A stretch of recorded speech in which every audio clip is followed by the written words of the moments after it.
जय हिंद मेरे प्यारे देशवासियों, मैं देव अमित सिंह राजीव गांधी वेलफेयर सोसाइटी द्वारा संचालित एक पहल इंडिया कार्यक्रम में आप सबका स्वागत करता हूं।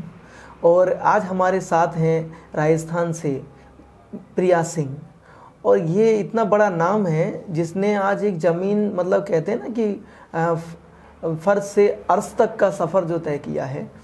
एक बीकानेर ज़िला जो पश्चिमी राजस्थान क्षेत्र में आता है, वहाँ से निकल कर के और राजस्थान की परंपराएं जो जिसमें बच्चियां जीवन जीती हैं उससे निकल कर के और आज विश्व स्तर पर अपनी पहचान बनाना, आज समझ सकते हैं कि कितना कठिन हो सकता है, वो भी एक महिला के लिए, वो भी भारत के राजस्थान से। और राजस्थान में भी पश्चिमी राजस्थान के सांस्कृतिक या विरासत शहरों में से बीकानेर जो एक है उसमें से निकल करके इन्होंने अपना जीवन का कैरियर आज से 8-7 साल पहले शुरू किया।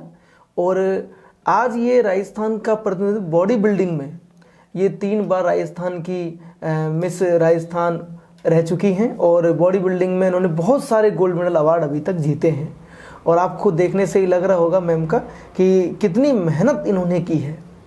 मैं सबसे ज़्यादा शॉक्ड या सबसे ज़्यादा ताज्जुब इस बात पे करता हूँ कि आपने महिलाएं रोडवेज में कंडक्टर देखी होंगी सरकारी नौकरी करने के लिए, आपने एलडीसी देखी होंगी बहुत सारी, आपने शिक्षक देखी होंगी, लेकिन आपने और गेम्स में भी खिलाड़ी देखे होंगे, लेकिन बॉडी बिल्डिंग में कोई महिला नहीं देखी होगी।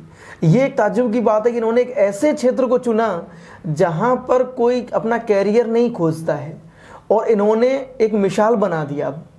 राजस्थान ही नहीं, भारत नहीं, पूरे वर्ल्ड में इन्होंने राजस्थान का प्रतिनिधित्व किया। हमारे लिए गौरव की बात है। और आज ये नाम किसी की पहचान की मोहताज नहीं है, खुद एक ब्रांड बन चुका है। और एक पहल इंडिया में आपका मैम स्वागत करता हूँ। बहुत बहुत धन्यवाद अमित सर। और आज हम लोग बहुत खुश हैं कि आपने इतने बिजी शेड्यूल में से हमारे देश की निर्धन प्रतिभाओं के लिए एक मोटिवेशन के तौर पर समय निकाला, उनको अपने जीवन के कड़वे अनुभवों को साझा करने के लिए समय निकाला है। देखिए मैम, हम लोग इस वार्तालाप को आगे बढ़ाएंगे तो बहुत सारे लोगों के सवाल होते हैं मैम, कि पहला सवाल तो यही है कि आप इस बात को कभी नहीं नकार सकते हम लोग कि एक महिला का कितना कठिन संघर्ष हो सकता है। और ये संघर्ष अगर आप अपने शब्दों में बताएंगी, शायद हम तो केवल महसूस कर रहे हैं, आप बताएंगी कि आपने बीकानेर से निकल करके यहाँ तक का सफ़र कैसे तय किया था। मेरी ज़िंदगी की शुरुआत तो मैं 8 साल की उम्र में हो गई थी। मैं बाल विवाह सर्वाइवर हूँ जी। 8 साल की एज में मेरी शादी हो गई थी और मैं 5 क्लास तक पढ़ी थी। स्कूल तो मैंने 5 से 7 क्लास तक ही किया है। उसके बाद मैंने ओपन स्टडी की है कोटा ओपन यूनिवर्सिटी से। और मैं शुरू से गेम में बहुत रुचि रखती थी। मुझे खेलना है। मैं स्कूल टाइम में भी खूब सारे, उस टाइम बर्तन चलते थे ना जी, प्लेट मग वगैरह, जो खूब सारे गेम में जीते जी। तो उसकी वजह से मुझे गेम में शुरू से इच्छा थी। और जब मैं पारिवारिक स्थितियाँ ठीक नहीं थी, उसकी वजह से मैं जिम में ट्रेनर बनी। पर्सनालिटी और हाइट की वजह से जिम में ही सिलेक्शन हुआ। एजुकेशन इतनी अच्छी नहीं थी कि कहीं जॉब लग जाए जी, क्योंकि ओपन से होने के बाद में जॉब कोई देता नहीं है जी। और जब तक आप सामने पढ़ोगे नहीं तब तक आप क्या प्रेजेंट करोगे अपने बारे में, क्या शिक्षा लोगे जी। अमित जी कर रहे हैं, वो बहुत अच्छा कर रहे हैं और मुझे खुशी है, काश मुझे उस टाइम मिलता तो क्या पता, मेरा ड्रीम था बेल्ट की नौकरी, पुलिस में जाना, तो क्या पता वो पूरा हो जाता। पर उस टाइम लेकिन मैम आज बहुत आप ऊंचाइयों पर हैं। वो जॉब तो मतलब बहुत छोटे स्तर पर रह गया अब तो, क्योंकि आपने एक नया मुकाम बना दिया। लेकिन इसी बीच आपने एक बात कही कि आप बाल विवाह सर्वाइवर हैं। हमें बाल विवाह सर्वाइवर। और दूसरी कंडीशन की एक, आप अकेली नहीं हैं। मुझे लगता है कि शायद राजस्थान में आप देखेंगे तो बहुत सारे बाल विवाह होते हैं। हाँ, बहुत सारे। और बच्चियां वहीं तक सीमित और संकुचित रह जाती हैं, है ना। और हम देखते हैं कि इन कंडीशनों से आपने अपने आप को निकाल करके, मतलब बाल विवाह होना, फिर उसके बाद एक परिवार की जिम्मेदारी आना और फिर आप यहाँ तक पहुँचना, मतलब बहुत ही, आप सब समझ सकते हैं कितना स्ट्रगल का सफ़र है। देखिए, इसी बीच मेरा दूसरा सवाल है मैम कि क्या आपको परिवार ने, या जैसे आपने देखा ना कि रिश्तेदार तो सब लोग कहते हैं होते ही कैसे हैं, हाँ, तो उन सब ने कहीं ना कहीं आपको रोकने का प्रयास तो किया होगा कि ये ठीक नहीं है, इस सेक्टर में आपका करियर नहीं बन सकता, या उन्होंने, कई लोगों ने ये भी सोचा होगा कि पता नहीं क्या फालतू काम कर रही है। उस टाइम पे आपका मनोबल कहीं टूटा हो, ऐसा लगा हो, या आपको मोटिवेशन कैसे मिलता था कि ये सब लोग मना कर रहे हैं फिर भी मुझे ये करना चाहिए? देखो, परिवार के तो बाहर के लोगों को आप समझा सकते हो, अपने घर परिवार के लोगों को नहीं समझा सकते, कभी नहीं समझा सकते जी। और उस टाइम घर परिवार कोई साथ नहीं देता जी। सबसे बड़ी बात है। और ट्रेनर होने के नाते मैं अपने फील्ड में बेस्ट क्या कर सकती थी, बॉडी बिल्डिंग कर सकती थी। और ये फील्ड मैंने बॉडी बिल्डर लड़कियां मैंने दिल्ली में देखी, हर स्टेट में देखी और अच्छी अच्छी देखी। और उनके मतलब कमेंट्स नेगेटिव नहीं थे लोगों के। वहाँ की पब्लिक नेगेटिव कमेंट नहीं करती जी। बहुत पॉजिटिव कमेंट करती है। आज हूँ मैं स्टेज पे बैठने के लायक, उस टाइम मैं पब्लिक में खड़ी थी और मैं पब्लिक में देखती थी कि बॉडी बिल्डर लड़कियों को कैसे कमेंट करते हैं जी। और बॉडी दिखाने के लिए आपको उस कॉस्ट्यूम वो पहनना ही पड़ता है, शॉर्ट्स वगैरह पहनने पड़ते हैं। तो उसमें आप ये सोचो कि कोई भी लड़की घबरा जाएगी, मैं तो क्या चीज़ हूँ। पर जब सामने पॉजिटिव वे कमेंट्स वाले हो तो कॉन्फिडेंस लेवल अपने आप ही बढ़ जाता है। तब मैंने ये सोचा कि यार ये इन लड़कियों के लिए गलत बात नहीं बोल रहे तो मेरे लिए कैसे बोलेंगे, क्यों बोलेंगे। पर कई बार मैं गलत खुद ही साबित हो जाती, क्योंकि अपने स्टेट, अपने समाज और अपने लोगों से लड़ना बहुत मुश्किल है और वो आज भी लड़ती हूँ। और जब मैंने पहला कंपटीशन खेला या उसकी मैं तैयारी में थी तो सब कहते थे मर्द बन गई, ये आदमी बन गई, इसकी चाल मर्दों जैसी हो गई जी। और कई तो मुझे ऐसे कहते थे अब तो ये ना मर्द रही ना औरत रही, ये तो 50-50 हो गई। सही बात है, कई लोग अपने कहने वालों को तो आप कुछ भी कह सकते हैं वो लोग। पर जब मुझे पता है मेरे अंदर कि जब बाकी की लड़कियां 50-50 नहीं बनी है तो मैं कैसे बन सकती हूँ। सही बात, ये इनकी मेंटेलिटी है, ये उनकी विचारधारा है, सोच है, ये इनकी सोच है कि क्या सोचते हैं किसी के लिए। और मेरा ये मानना है कि किसी भी औरत को आगे बढ़ते हुए कोई नहीं देख सकता। लोगों को लगता है कि वो चूल्हा संभालेगी, मेरा घर परिवार संभालेगी, मेरे बच्चे संभालेगी। हाँ, अभी आपने देखा था आपका एक टाइटल मिला हुआ था आपको कि आपने घूंघट से और बिकनी तक का सफर तय किया। तो आपको पता है कि पश्चिमी राजस्थान या पूरे राजस्थान ही मतलब एक ऐतिहासिक राज्य है राजस्थान, राजाओं की भूमि है और यहाँ पर घूंघट प्रथा का प्रचलन आपके पश्चिमी राजस्थान में तो बहुत ज़्यादा है, बहुत ज़्यादा है ना। और इससे आपको लग रहा है कि आप उस घूंघट से निकल करके और आप यहाँ तक पहुँचे, तो इसमें नहीं लगता है कि और महिलाओं को और बच्चियों को भी, लोगों को इस प्रथा से बाहर निकालना चाहिए? क्या मत है आपका घूंघट को लेकर के? देखो, वो मेरा ये मत है कि आंखों में शर्म होनी चाहिए जी। शर्म करने के बहुत तरीके हैं। भगवान ने जब आपको बिल्कुल सही वे में भेजा है तो आप मतलब लोग क्यों है कि उसको ढक के रखना चाहते हैं, ढक के रखना चाहते हैं। और औरतें क्या इतनी बदसूरत होती है कि जो सभी उसको पर्दा डालना चाहते हैं। ईश्वर है, उनके साथ में जो बैठते हैं देवी देवता जी, उन पे भी पर्दा नहीं है, देखा आपने? नहीं है, किसी भी माता रानी या देवी देवता जो है कभी पर्दा नहीं है। और कहते हैं ना, जिस घर में स्त्री खुश हो वहाँ लक्ष्मी अपने आप मेहरबान होती है। बड़े बुजुर्ग संत महात्मा यही कहते हैं ना कि जिस घर की, संस्कृत में भी लिखा हुआ है कि जिस घर की स्त्री खुश हो जी, हाँ, उसमें सब भाई किसी भी चीज़ की कमी नहीं है, ना पैसे की कमी है, ना सुख की, ना समृद्धि की, किसी भी प्रकार की कमी नहीं है जी। समाज और सोसाइटी क्यों औरतों पे इस तरह के वो लगाती है? सही बात है, आप बताओ। और घूंघट, भाई आप ये सोचो कि थोड़ा लो कास्ट में आते घूंघट क्यों आता है? अच्छा, मतलब घूंघट में भी जातिवाद है। जातिवाद है। आप ये आपने एक नई तरीके की बात देश आप ये बताओ, आप जैसे जाते हो, आप बनियों में जाते हो जी, क्या वहाँ घूंघट है? वहाँ कैसे बेटियां और बहू में फर्क नहीं बता सकते आप? सवर्ण जाति में, हाँ, नहीं बता सकते ना आप जी। एससी ओबीसी करते हैं लोग, बहुत करते हैं, एससी एसटी ओबीसी करते हैं जी। और आप सोचो कि वो बोलते हैं उस टाइम की, देखो जब भी कोई बात आती है ना, कहते हैं उन कास्ट वालों को देखो। हाँ, हमेशा अपने से ऊपर की कास्ट वालों को ऐसा होता है। किन के होता है? अरे उन ब्राह्मण बणियों के होता है, आपने सुना है?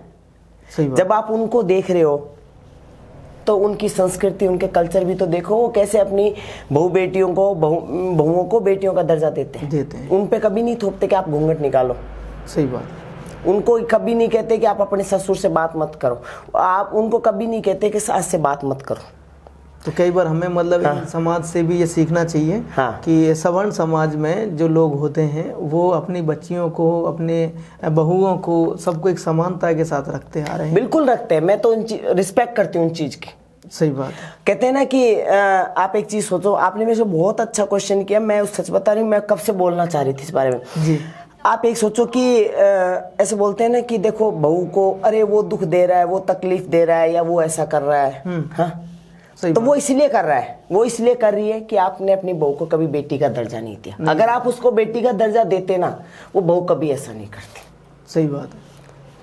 आप अपनी बेटी दूसरे घर में भेजते हो जी, उम्मीद यही करते हो कि हमारी बेटी को सर्व सुख संपन्न मिले, कोई दुख नहीं मिले।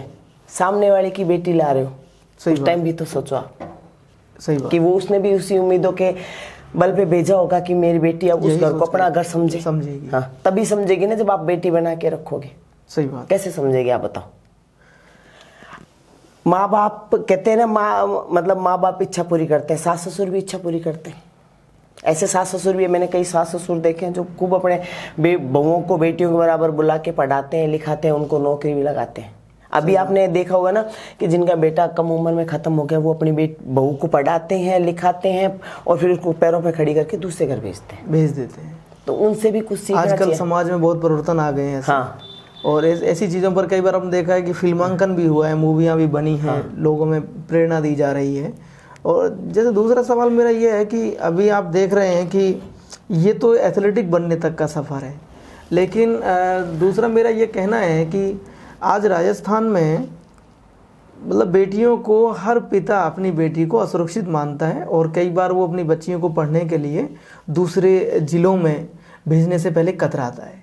और मुझे लगता है कि कहीं ना कहीं ये सब चीज़ें बच्चियों के विकास में अवरोधक बनती हैं।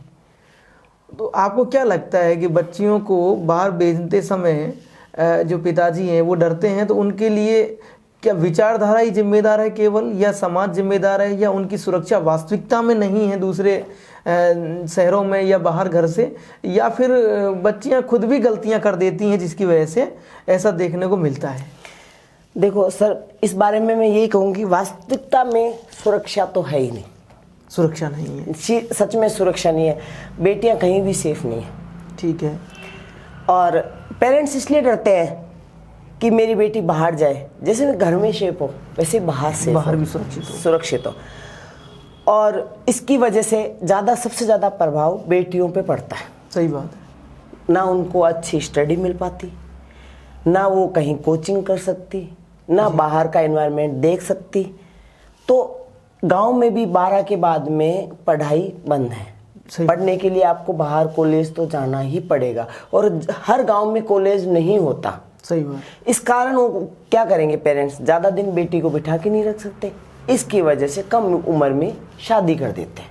सही बात। और शादी करने की वजह से बच्चियों का फ्यूचर वहीं ख़त्म हो जाता है। कई ऐसे होते हैं गरीबी के कारण अपनी बेटियों को नहीं पढ़ा पाते। सही बात। और कई सास ससुर ऐसे होते हैं जो चाहते हैं कि बहू आई है तो हमारा घर परिवार देखे, चूल्हा चौका फूके, पर उसमें सारी इच्छाएं लड़कियों की मर के खत्म हो जाती। वो पढ़ना चाहती है पर उसको ऐसा प्लेटफॉर्म नहीं मिल पाता कि वो पढ़े। सही बात।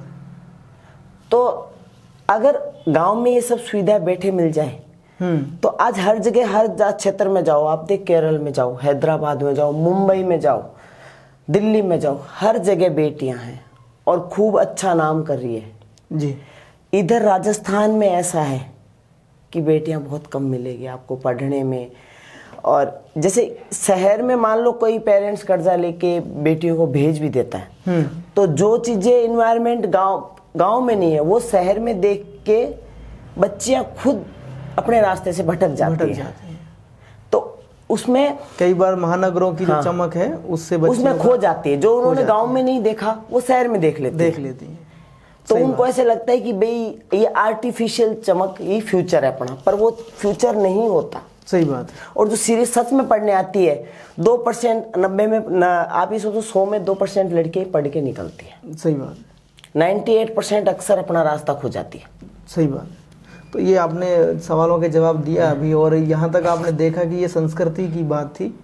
अब हम लोग बात कर रहे थे कि यहाँ तक तो बात ये मैम बच्चियों के भविष्य और सुरक्षा को लेकर के थी, लेकिन आप देख रहे हैं कि आज देश बदल रहा है। कब तक हम महिलाओं को घर में बंद करके रखेंगे, केवल रसोई तक ही सीमित रखेंगे, है ना? और आज आप देख रहे हैं कि जब तक महिला पुरुषों के बराबर नहीं आएंगी तब तक शायद हम लोग जो भारत बनने का सपना देखते हैं, विश्व गुरु बनने का सपना देखते हैं, किताबों में तो हमने छोटे स्तर पे भी ये भी पढ़ा था कि यत्र नार्यस्तु पूजन्ते रमन्ते तत्र देवता, है ना। तो ये हमने पढ़ा है।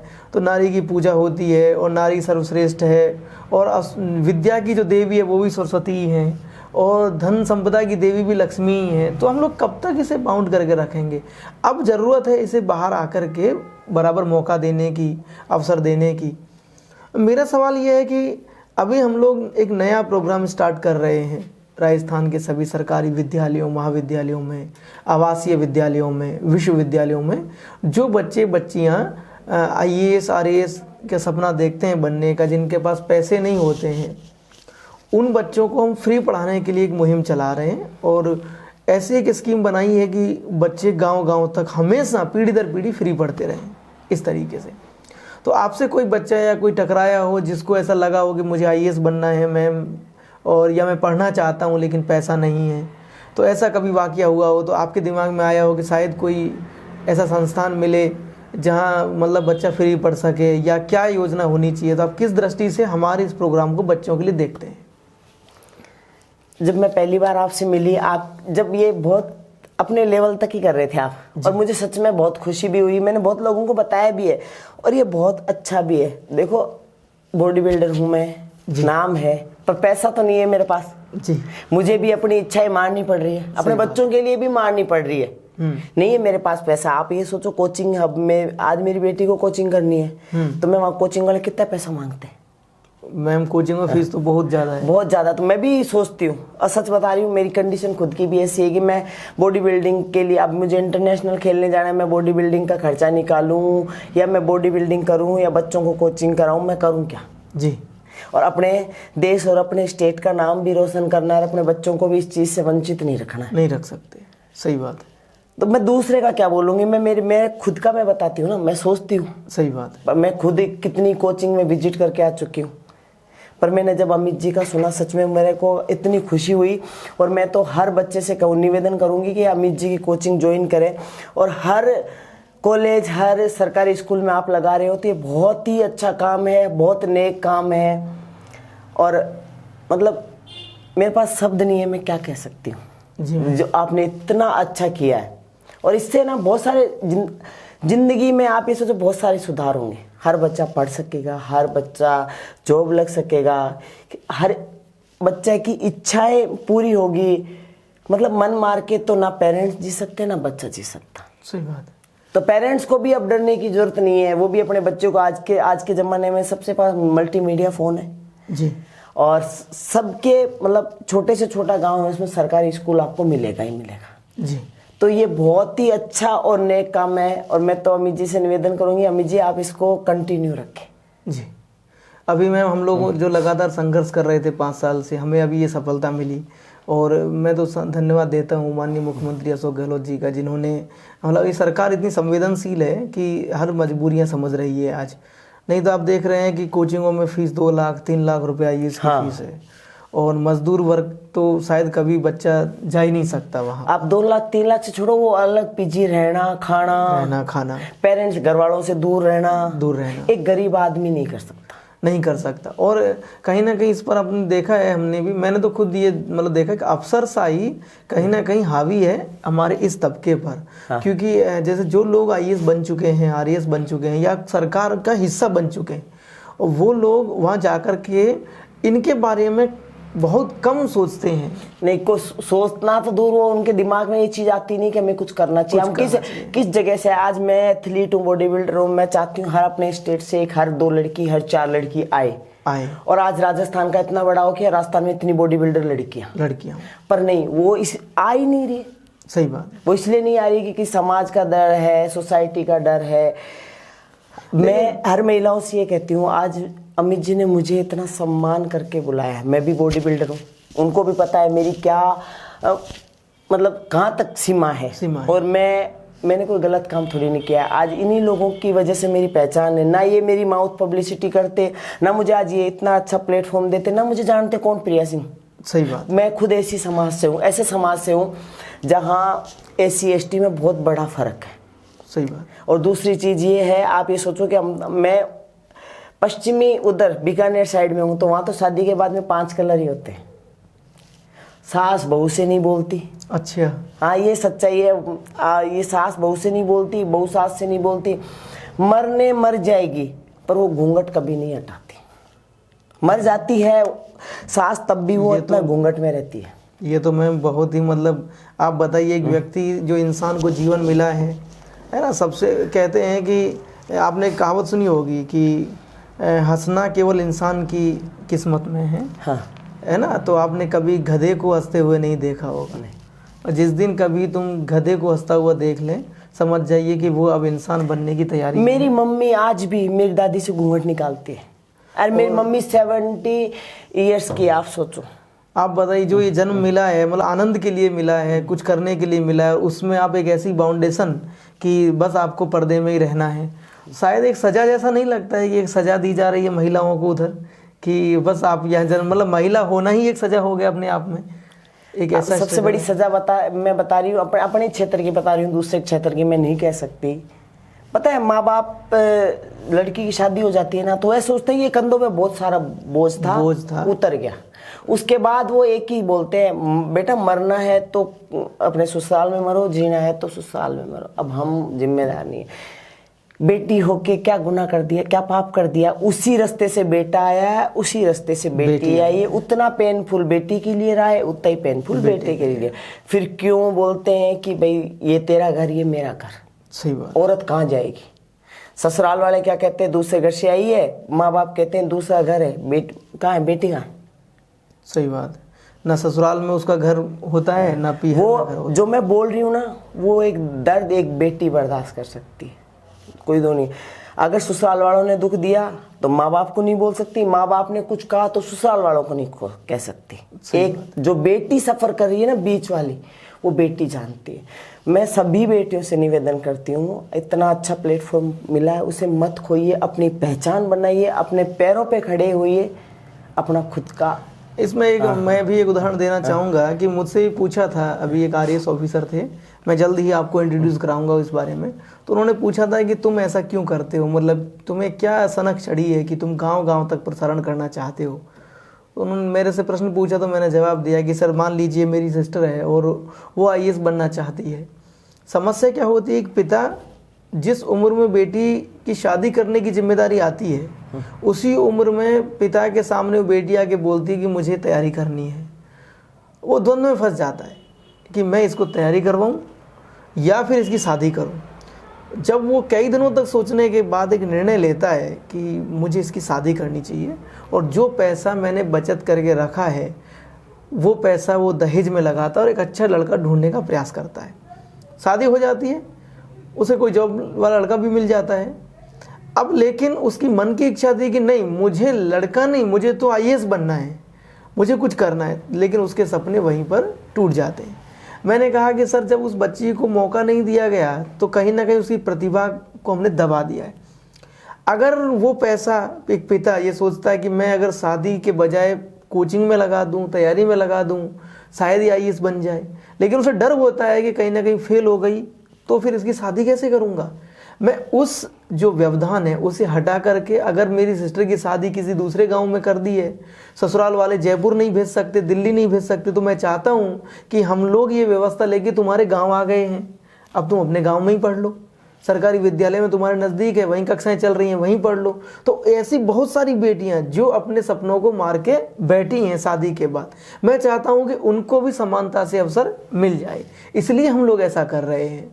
और ऐसे बहुत सारे मतलब पिता हैं जो अपने बच्चों को वास्तविकता में कुछ बनते हुए देखना चाहते हैं, लेकिन उनकी इनकम के आगे वो सपने बहुत बड़े हैं, इनकम नहीं है। तो मुझे अच्छा लगा आपने जितना सारा कुछ संघर्ष आपने बयान किया। हम ये चाहते हैं कि सब लोग देखिए मैम, क्या होता है कि ये इतना बड़ा संकल्प बिना सरकार की मदद के और बिना समाज की मदद के नहीं चल सकता, नहीं हो सकता। हम लोगों ने जब सरकार को दिया तो हमने कहा कि हम लोग जिन राजकीय विद्यालयों में एलईडी पैनल की व्यवस्था नहीं है वहाँ हम लोग लगवा के दे रहे हैं। आप लोगों के नज़दीक जो भी विद्यालय पढ़ता है, मैं तो सबको कह रहा हूँ कि आप लोग भी थोड़ी थोड़ी जिम्मेदारी उठाइए और एलईडी पैनल्स हम लोग लगा के दे रहे हैं, ताकि बच्चे बच्चियाँ जीवन भर फ्री पढ़ सकेंगे और आने वाली पीढ़ियाँ भी फ्री पढ़ेंगी। ऐसी एक व्यवस्था बनाने का हम सब लोग प्रयास कर रहे हैं, है ना। तो मेरा दूसरा अंतिम आपसे एक सवाल ये है कि आप जिस संघर्ष से गुजरी हैं, मैं चाहूँगा कि ये बात हर एक पिता, क्योंकि अब तो सूचनाओं का युग है, मोबाइल है, इंटरनेट है, हर कोई व्यक्ति वीडियो देखता है, यह वीडियो भी हर एक मोबाइल तक जानी चाहिए। मैं ये कहना चाहता हूँ कि आपने जिस संघर्ष, पीड़ा और समाज की जो ज़बरदस्ती थोपी गई परंपराएं हैं, उन सबको झेला है, तो एक पिता को, एक बेटी को आप यहाँ से क्या संदेश देना चाहती हैं, एक पिता के लिए और उसकी बेटी के लिए, कि भविष्य में बहुत सारी बेटियों को भी मौके मिले और एक पिता के लिए वो बेटियां भी ये कहने का मौका दें कि ये प्रिया सिंह के पिताजी हैं। तो ऐसा क्या संदेश देना चाहेंगे आज, जैसा आपने कर दिखाया है देश में? आज मेरे पापा मुझे मतलब खुद बोलते हैं ये मेरी बेटी है, वो बॉडी बिल्डर। लोग पहचानते नहीं है। बहुत सालों में देखो, जब मैं इस फील्ड में आई थी ना, तो मेरे खुद के घर वालों ने मेरे लिए गेट बंद कर दिया था जी, दूसरों से क्या बोले। तो मैं 7 साल तक अपने पापा की शक्ल नहीं देखी मैंने, मम्मी पापा की घर कैसा होता है नहीं देखा। 7 साल बहुत बड़ा कितना संघर्ष है, जर्नी था। और जब भी मतलब जिनको भी पता था ना, तो मतलब मेरे घर वाले बताने से, जिनको पता था वो भी बताने से शर्माते थे कि हमारी बेटी बॉडी बिल्डर है। बताइए। हाँ, और वो भी ऐसे नहीं बताते थे कि इसने इतना नाम किया है। वो तो साथ वाला लड़का पढ़ने वाला है, उसने मेरे को सोशल मीडिया पे देखा, 2 फोटो मिलाई और उसने मीडिया को बताया कि ये हमारे गांव की लड़की है। और मीडिया से ने जब पेपर में निकाला, तब सब लोगों ने ऐसे बोला कि रे ये हमारे गांव की, हमारे समाज की लड़की है, हमारे इधर की लड़की है। बताइए। ये इस बात को ज़्यादा टाइम नहीं हुआ, 8 महीने हुए उधर पता हुए, इस साल भी ख़त्म नहीं हुआ है। तो मैं हर पिता से ये बोलूँगी, आपकी बेटी बहुत अच्छा करेगी। एक बार आप विश्वास तो करिए अपनी बेटियों पे। और हर बेटी से मैं यही कहूँगी, बेटे तो लोग कहते हैं ना, बेटे नाम रोशन करते हैं। अपन बेटियां हैं, वो सुख अपन भी अपने पेरेंट्स को दे सकते हैं। आप भी अपने पापा का नाम रोशन करें। बेटों के नाम से तो अक्सर बाप पहचाने जाते हैं, अब बेटियों के नाम से पहचाने जाएंगे, तो वो आप करके दिखाइए जी। और अमित जी ने इतना बड़ा कदम उठाया है और वो बहुत ही सराहनीय है। तो इन्होंने इतनी सुविधा दी है आप लोगों को, तो आप इसका ज़रूर लाभ उठाइए और अपने समाज का, अपने परिवार का नाम रोशन करें। देखिए, प्रिया सिंह मैम ने आपको कितना अच्छा, मतलब पूरे एपिसोड का जो हम लोग लेके चल रहे हैं उसका एक निचोड़ दिया है कि बेटों के नाम से तो पिता को जाना ही जाता है कि बेटा ये काम कर रहा था और आज ये उनके पिताजी हैं। लेकिन ऐसा मौका बेटियां दें कि बेटियों के नाम से पिताजी को जाना जाए, है ना। तो ऐसी सोच, ये क्रांतिकारी सोच होती है और हर किसी व्यक्ति में ये सोच नहीं मिलती है। बहुत कम लोग ऐसी क्रांति लाने के लिए प्रयास भी करते, जिनमें से प्रिया सिंह एक मैम हैं, जिन्होंने इस क्रांति को मतलब पूरे वर्ल्ड स्तर तक ले जाने के लिए, आप समझ रहे हैं कि बातों से, मार्मिकता से, कि कितना संघर्ष इन्होंने झेला है। हम सब लोग उस समाज और उस तबके से आते हैं जहाँ पर पूरा का पूरा जीवन प्राचीन परंपराओं, प्राचीन व्यवस्थाओं पर भविष्य के निर्णय लिए जाते हैं, जबकि हमें ये तोड़ करके परंपराएं, सब लोग खराब नहीं होती हैं मतलब, लेकिन उनसे निकल करके कुछ जो कुप्रथा है उनको तोड़ना चाहिए। आज प्रिया सिंह मैम ने नाम किया, हम लोगों को इतना गर्व होता है कि मैम हम लोगों में से ही एक हैं। और मैं तो एक छोटा सा प्रयास कर रहा हूँ, बस केवल कि हम लोग चाहते हैं कि एक मजबूर पिता कभी बिस्तर में आंसू ना बहाए कि मेरे बच्चों के लिए मैं वो नहीं कर पाया, और गरीबी और अमीरी का फ़र्क मिट जाए। हम लोग उस तरफ प्रयास कर रहे हैं और मैं सोचता हूं मैम कि शायद आप सबका इस तरीके से सहयोग रहा, समर्थन रहा और इस तरीके से आप लोग सपोर्ट कर रहे हैं ना, तो मुझे लग रहा है कि हम लोग आराम से सफल हो जाएंगे, बहुत कठिन नहीं है। दूसरा मेरा अंतिम जो चरण है वो ये है कि आगे के लिए आपकी अब खेल को लेकर के क्या रणनीतियाँ हैं, क्योंकि कई बार आप जिस गेम से आप आती हैं उस गेम में कहीं से कोई सपोर्ट नहीं मिलता है, हाँ, है ना। और इस गेम को देखो, क्रिकेट एक ऐसा गेम है जो हमारा राष्ट्रीय खेल नहीं है, लेकिन उसको पूरे मन और निष्ठा से लोग देखते हैं, अपना काम छोड़ करके देखते हैं, है ना, और उस पर जी जान लगा देते हैं। मिलना क्या है, बस केवल कि हमारा देश जीत गया। देखिए और भी गेम्स हैं, जिनमें से एथलेटिक एक ऐसा गेम है जिसमें व्यक्ति अपनी जी तोड़ मेहनत करता है, लेकिन ना उसको आज समाज का सपोर्ट मिल रहा है, ना उसको सरकार का सपोर्ट मिल रहा है। तो आप अपने इस मंच से क्या कहना चाहेंगी कि इस गेम का भी अपने आप में एक महत्व है, बहुत बड़ा योगदान है। दूसरी बात, जितना पैसा और गेम्स में खर्च, मुझे लगता है कि शायद क्रिकेट और ऐसे गेम्स में तो बहुत कम होता है, एक बल्ला लाए आप और गेंद लाए और शुरू कर दिया आपने, लेकिन बॉडी बिल्डिंग में आपका रोज पैसा बहेगा और पसीना बहेगा, और उसके लिए आप क्या अपील करेंगी देश और समाज से, सरकारों से? बॉडी बिल्डिंग ऐसा गेम है जिसमें बहुत पैसा लगता है और उसमें इंसान खुद को खुद ही बनाता है, उसके लिए कोई नहीं आता बनाने के लिए। और जिससे बॉडी बनती है सप्लीमेंट्स, वो इतने महंगे होते हैं। अब जैसे मैं इंटरनेशनल जाना चाहती हूँ, मैं सप्लीमेंट में पैसा लगा दूंगी, बाहर जाने के लिए मैं कहाँ से पैसा लाऊं? आप सोचो, वीज़ा लगता है, टिकट लगती है। यहाँ तो इंडिया में तो गेम फीस मतलब एक ही है, वहाँ तो आपको गेम की फ़ीस अलग है, कंपटीशन की फ़ीस अलग है, एथलीट फीस अलग है, मतलब बहुत तरह के, आप सोच नहीं सकते। सरकार इसमें कुछ नहीं करती। सरकार पैसा किस में लगाती है? सरकार क्रिकेट में लगाती है और गेम में लगाती है और उनको भेजती है। और जब बॉडी बिल्डिंग का नाम आता है तो सरकार के रास्ते बंद हो जाते हैं हमारे लिए, कोई सपोर्ट नहीं है। एक गवर्नमेंट से मान्यता थी, वो भी अब सरकार ने बंद कर दी। बताइए, बॉडी बिल्डर कहाँ जाएगा? बॉडी बिल्डर तब बनता है जब उसको नाप तोल के खाना पड़ता है। कंपटीशन से एक महीना पहले 6 से 8 घंटे वर्कआउट करना पड़ता है। कंपटीशन से 7-8 दिन पहले उसको नमक छोड़ना पड़ता है, और अगर प्री हो गया तो 30 से 40 घंटे पानी भूल जाओ, एक बूंद भी नहीं। आपको उबला हुआ खाना पड़ता है, जैसे पिज्ज़ा, बर्गर, मिठाई, चाय, कॉफ़ी, ये आपके लिए नहीं बने। यहाँ तक कि फ्रूट भी, जैसे मैंगो है, जो हाई कैलोरीज वाले फ्रूट है, वो आपके लिए नहीं बने। बॉडी बिल्डर सबसे महंगा और सबसे मुश्किल गेम है। तो मैं सरकार से यही निवेदन करूंगी कि कोई एथलीट वहाँ तक पहुँचता है, वो वहाँ तक तो पहुँच गया, पर उससे आगे पहुँचने में आप उसकी मदद करिए। सही बात। जो सच में इंटरनेशनल जाना चाहता हूँ, इंडिया लेवल पे जाना चाहता हूँ, मैंने कई एथलीट ऐसे देखे हैं कि वो एक डब्बा ही ले सकता है प्रोटीन का, और एक डब्बा कम से कम आप सोचो 7 से 8 हज़ार का आता है। और एक ट्रेनर की, नॉर्मल जनरल ट्रेनर की फीस होती है 8 से 10 हज़ार रुपये। तो वो क्या करता है, वो एक डब्बा मतलब एक स्कूप लेगा, जहाँ उसको 4 स्कूप प्रोटीन की नीड होगी ना, वो एक स्कूप लेगा। एक स्कूप लेगा, हाँ। और उसके साथ वो 2 अंडे लेगा, 2 आलू लेगा, बाकी सप्लीमेंट बंद। तो वो अपनी इच्छा ही मार रहा है। अब उसमें अपना सपना देखता है। एक ट्रेनर बेस्ट क्या कर सकता है? यही कर सकता है, इसके अलावा कुछ नहीं कर सकता। जिसमें सरकार कभी हेल्प नहीं करती, किसी भी प्रकार का नहीं करती। सब में करती है पर नहीं करती क्रिकेटर। आपने कभी किसी बॉडी बिल्डर को सम्मानित होते देखा है? बहुत कम, मतलब बॉडी बिल्डिंग के बारे में लोग जानते भी बहुत कम है, बहुत कम।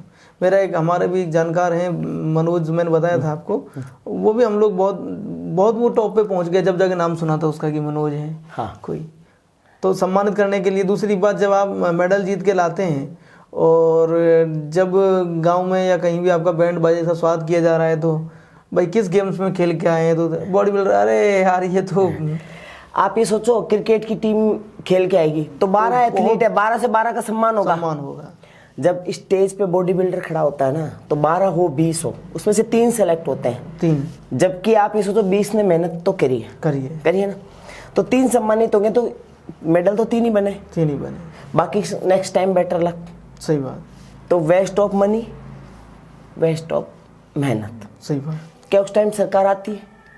नहीं आती। सरकार, आप ये सोचो बॉडी बिल्डर को बाहर जाने के लिए ना तो फ्लाइट की टिकट फ्री करती है, ना वीजा फ्री करती है, ना जाने के लिए एक पैकेज देती है कि भाई सरकार की तरफ से बॉडी बिल्डर को ये। सरकार को भी इस गेम पर मैम बहुत ध्यान देने की आवश्यकता है रियल में। मुझे लोग कहते हैं राजस्थान की पहली महिला बॉडी बिल्डर, यहाँ तक BBC न्यूज़ सारे चैनल में आ चुका है। आज सोशल मीडिया पे मेरा नाम सर्च करने की जरूरत नहीं है, राजस्थान की महिला बॉडी बिल्डर डालोगे ना, उसमें आ जाता है।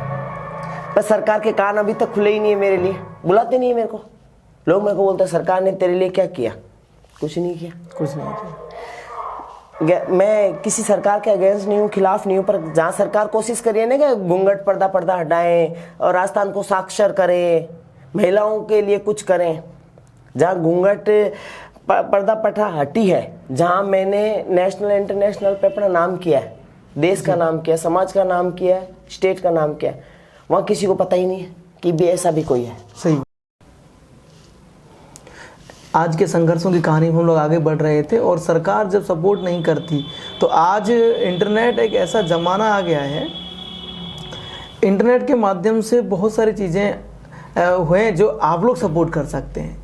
जैसे आप लोग अगर इनको डोनेट नहीं कर सकते तो प्रमोट कर सकते हैं, आप लोग इनका जितना प्रमोशन करेंगे, जैसे बहुत सारे प्लेटफॉर्म हैं, प्रिया मैम के यूट्यूब चैनल है, मैम का फेसबुक पेज है, मैम के आप देखेंगे तो और भी इंस्टाग्राम आईडी है, तो आप इन पर इनको अगर फॉलो करें, यही एक इनके लिए आत्मबल मिलता है कि इतने मेरे फॉलोवर हैं, इतना मुझे लोग लाइक करते हैं, इनकी वीडियोज़ को आप शेयर करते हैं। कहीं ना कहीं इससे एक एथलेटिक को ये लगता है कि प्राउड फील होता है कि मेरे इतने सारे फॉलोवर्स हुए हैं तो मुझे करना चाहिए। मैं आप सबसे या पूरे देशवासियों से अपील करता हूं कि ऐसे खिलाड़ियों का आप इनके चैनल्स और इलेक्ट्रॉनिक जो प्लेटफॉर्म है इन सबको फॉलो करके, सब्सक्राइब करके या इनकी आर्थिक मदद करके, ताकि सरकार के माध्यम से अगर वो संभव नहीं हो पा रहा है तो हम लोग सोशल स्तर पर मेहनत करें। और क्योंकि ये बच्चे, ये बच्चियां, ये लोग कहीं ना कहीं हम सबका गौरव बढ़ा रहे हैं। कहाँ पर? विश्व स्तर पर, है ना। अगर आज प्रिया मैम नहीं होती तो हमें वर्ल्ड में कौन जानेगा कि ये प्रिया मैम, इन्होंने एथलेटिक को आज इतना नाम दिया है, बॉडी बिल्डिंग को नाम दिया है। तो मैं अपील करता हूँ कि आप सब लोग कम से कम सोशली स्तर पर तो आप इन्हें फॉलो कीजिए।